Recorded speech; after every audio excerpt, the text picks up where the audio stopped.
October 15th, 1973, 3:42 a.m. Santa Monica, California. Beach house rental, 415 Oceanfront Walk. John Lennon jerks awake from another dream about his mother, his heart pounding against his ribs like a caged bird desperate for escape. The Los Angeles bedroom feels foreign around him, filled with furniture he does not recognize, decorated with artwork that belongs to someone else's life, temporary shelter during his separation from Yoko that has stretched into months of alcohol-soaked exile from everything that once defined his identity. But it is not the unfamiliar surroundings that leave him gasping in the pre-dawn darkness. It is the same dream that has visited him every night for the past 3 weeks, so vivid and detailed that waking feels like a descent from reality rather than a return to it. In the dream, his mother Julia stands in the kitchen of their Liverpool home, exactly as she appeared during his childhood. Young,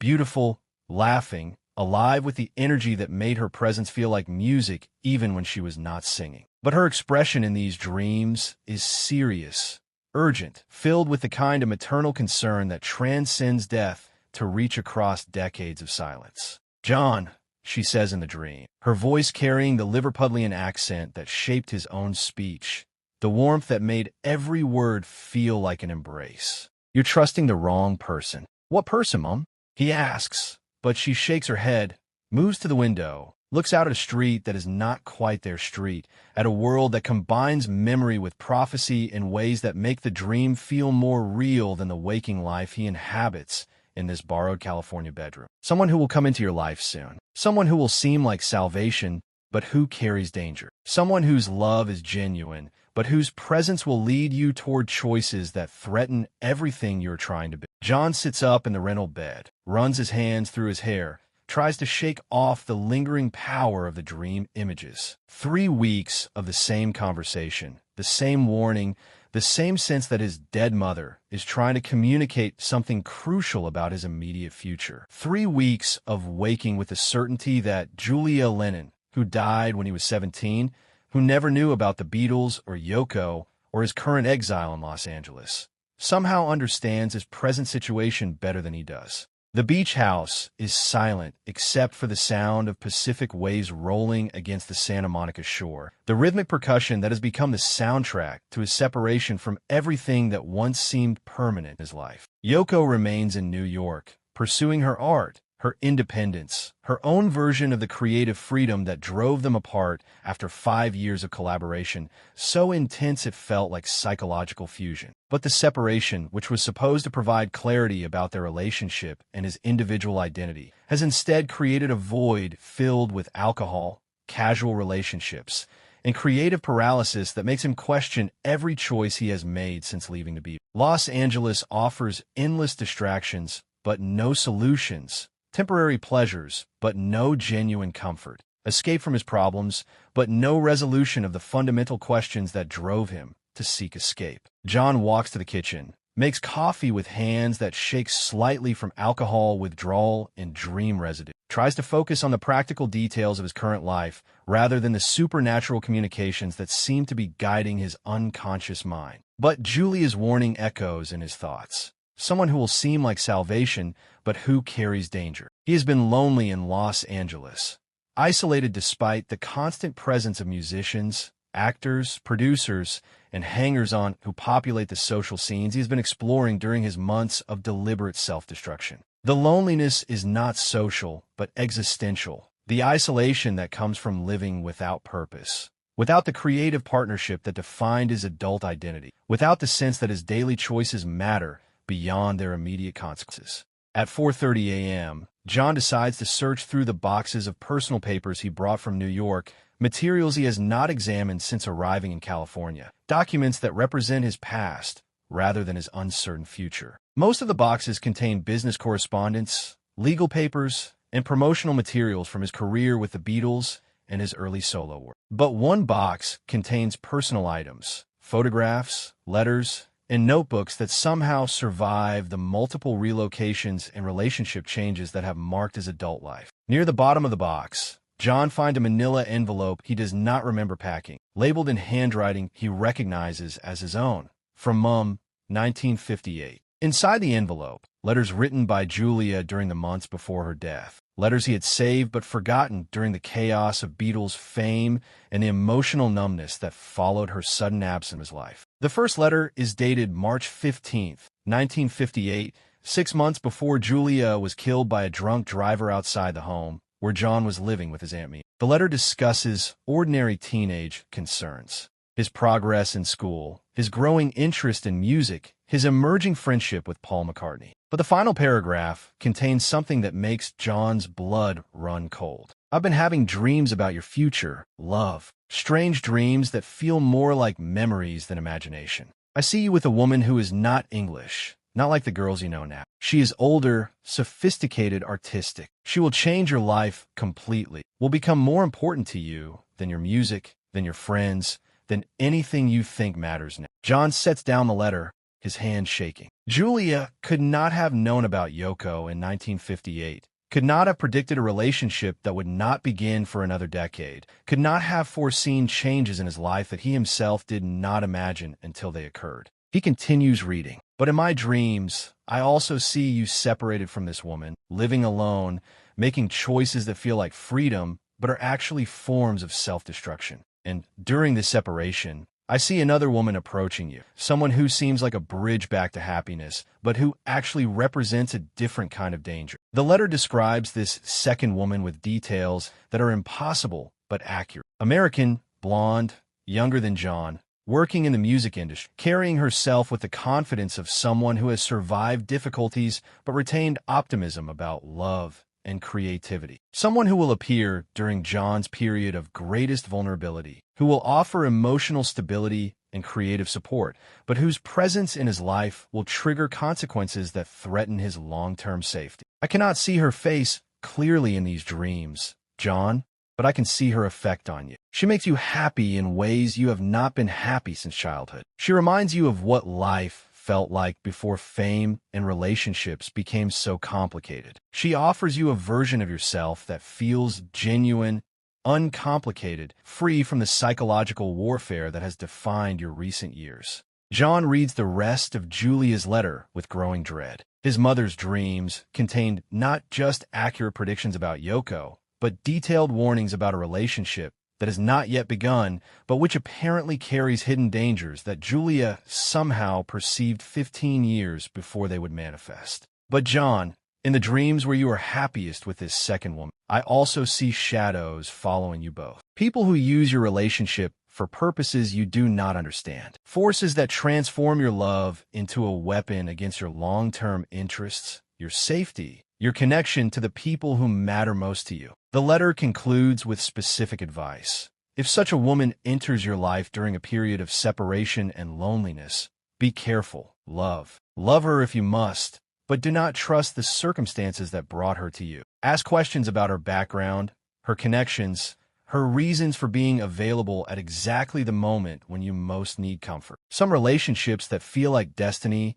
are actually carefully orchestrated operations designed to control your choices while making you feel like you are choosing freely. John finds the second letter, dated June 20th, 1958. Julia's final letter before her death, written as if she knew their correspondence was ending, as if the dreams that guided her earlier warnings had revealed the timeline of her own mortality. If you are reading this, John, it means you have reached the period of separation and loneliness I saw in my dreams. It means you are vulnerable to the kind of manipulation that uses genuine emotion to achieve political objectives. The woman I described will enter your life soon, possibly within days or weeks of when you discover this letter. John checks the date on the envelope again. He found these letters on October 15th, 1973. According to Julia's prediction, his encounter with the dangerous second woman should occur imminently, during his current period of maximum emotional vulnerability. I want you to understand, love, that my warnings are not about this woman's character or intentions. She will be genuine in her feelings for you, authentic in her desire to help you heal from your separation, sincere in her love. The danger comes not from her, but from the forces that will use your relationship to influence your choices, to guide your decisions in directions that serve interests larger than your personal happiness. Julia's letter describes how this relationship will be monitored documented, analyzed by people who view John's emotional state as a strategic opportunity. How his genuine feelings will be exploited by intelligence operations that understand his psychological vulnerabilities, that know exactly which kind of love and support he needs during his separation from Yoko, that have identified the perfect person to provide that comfort while advancing their own objectives. The woman herself may never know she is being used. She may believe that meeting you is coincidence, that her feelings for you are entirely personal, that the relationship develops naturally according to mutual attraction and emotional compatibility. But the circumstances that bring you together will have been carefully arranged by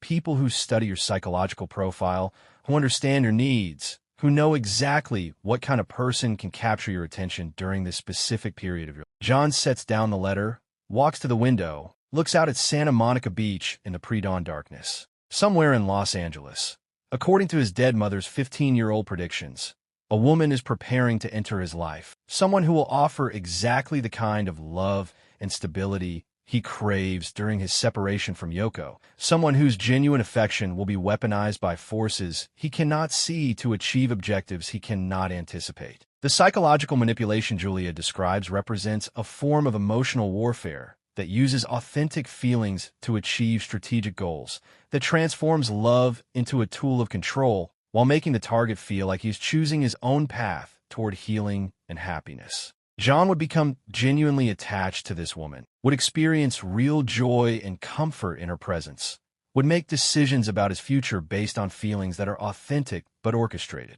At 6 a.m., John makes a decision. He will remain alert to the appearance of the woman Julia described, will examine the circumstances that bring them together, will ask questions about her background and connections that might reveal whether their relationship is coincidence or conspiracy. He will protect himself from manipulation while remaining open to genuine love, will distinguish between authentic attraction and strategic romance. But part of him wonders whether Julia's warnings represent supernatural communication or psychological projection, whether his dreams about his mother contain actual prophecies or simply reflect his own intuitive awareness of the surveillance and manipulation that have defined his adult life. Either way, the letters provide guidance that feels more reliable than his current emotional state, advice that emerges from eternal love rather than political calculation. In the days following their first meeting, John cannot decide whether the sense of inevitability he feels is romantic or alarming. May moves through his life with a gentleness that feels earned rather than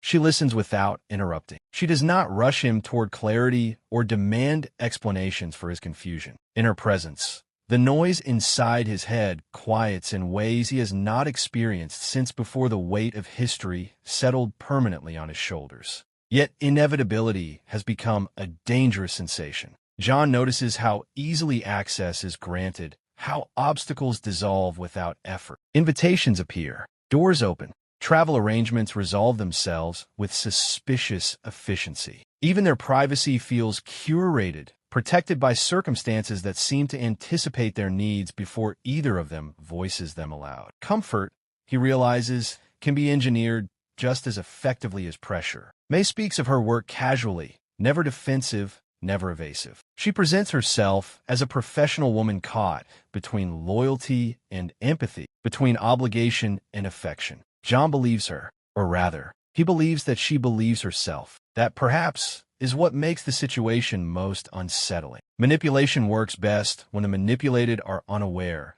but it works almost as well when the intermediaries believe they are acting freely. The relationship deepens quickly, not because it is forced, but because it offers something John has been starved of: emotional stability without judgment. With May, he is not a symbol or a threat or a representative of anything larger than himself. He is simply a man in transition. That simplicity feels revolutionary. It also feels suspiciously convenient. At night, alone, John rereads Julia's letters. He studies her phrasing now not as comfort, but as instruction. Words that once felt poetic reveal structural warnings. She writes about timing as a tool, about kindness as camouflage, about how love can be real and still be used. She does not tell him to reject affection, only to remain conscious of the systems that cluster around it. Never confuse sincerity with innocence, one line reads. John begins to understand that the danger is not Mei Pang. The danger is the framework that places her at the precise intersection of his vulnerability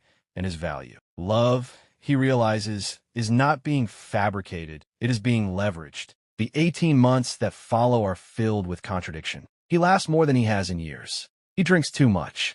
He creates sporadically. He feels alive and unanchored, free and carefully supervised. Publicly, this period will be framed as chaos, excess, collapse. Privately, John knows is something more complex, a holding pattern disguised as liberation. He loves May honestly. He does not pretend otherwise, even to himself. But he also watches the perimeter of their happiness with increasing awareness. He notes how certain conflicts are encouraged while others are quietly diffused. How particular creative impulses are met with subtle resistance. How moments of clarity are followed by distraction. Emotional weather, he begins to see, can be modified. What saves him from losing himself entirely is not suspicion, but discernment. Julia's voice, distant, maternal, impossibly precise, reminds him that awareness does not require withdrawal. That love does not need to be denied to be understood. That recognizing manipulation does not invalidate genuine feeling. Some nights,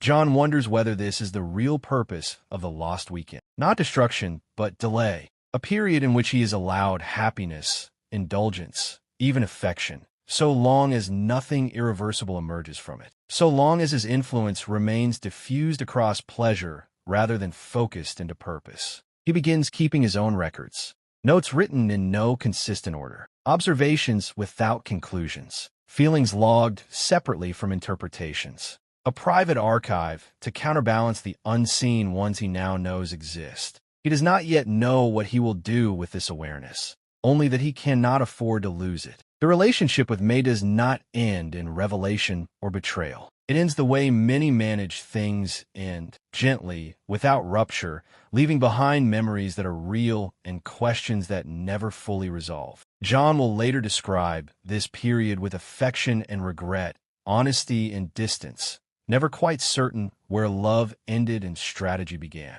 Julia's warnings did not prevent pain. They were never meant to. They prevented erasure. Some forces do not seek to destroy their targets. They seek to occupy them, to redirect them, to soften their edges until resistance feels unnecessary. Love, when weaponized subtly enough, becomes one of the most effective tools available. John emerges from these 18 months changed, but not empty. He has learned that authenticity and manipulation can coexist, that happiness does not guarantee freedom, and that awareness is the only form of autonomy that cannot be fully controlled. The dead cannot alter events, but they can teach the living how to see them clearly. And sometimes, clarity is the only protection available to those whose hearts remain open in a world that understands exactly how to use it.